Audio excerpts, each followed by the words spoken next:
In 1996, Capcom released Resident Evil, and it was pretty alright.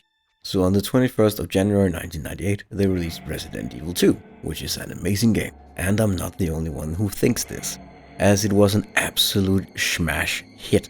So much of a smash hit that Capcom decided that it was worth it to spend $1 million in 1990s video game money to create a very ambitious port for the N64, which compressed the game's assets from 700 MB down to 32 MB so that it could fit on a cartridge.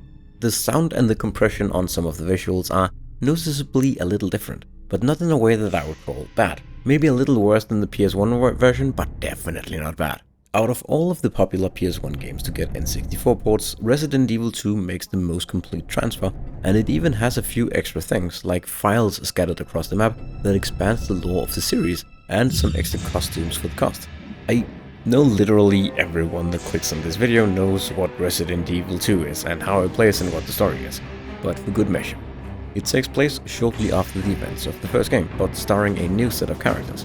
One of them is Leon S. Kennedy, a cop that is starting his first day today, and Claire Redfield, the sister of Chris Redfield, one of the protagonists from the first game, as she takes time off from her college studies to come to Raccoon City to look for her brother, who has gone missing while out searching for the people that went missing in the Raccoon Forest in the first game.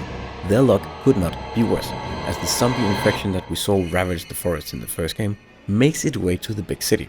And before Leon can start his job and Claire can ask anyone about Chris, the city is turned into a post-apocalyptic wasteland, where more flesh-hungry cannibals roam the streets than walking, talking human beings.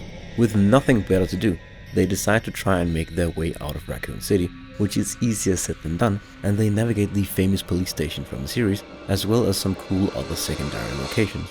And in traditional survival horror fashion, they find objects, keys and other items, and battle the undead using what limited arsenal they have available. It's an absolute classic, and you should play it if you like good horror games.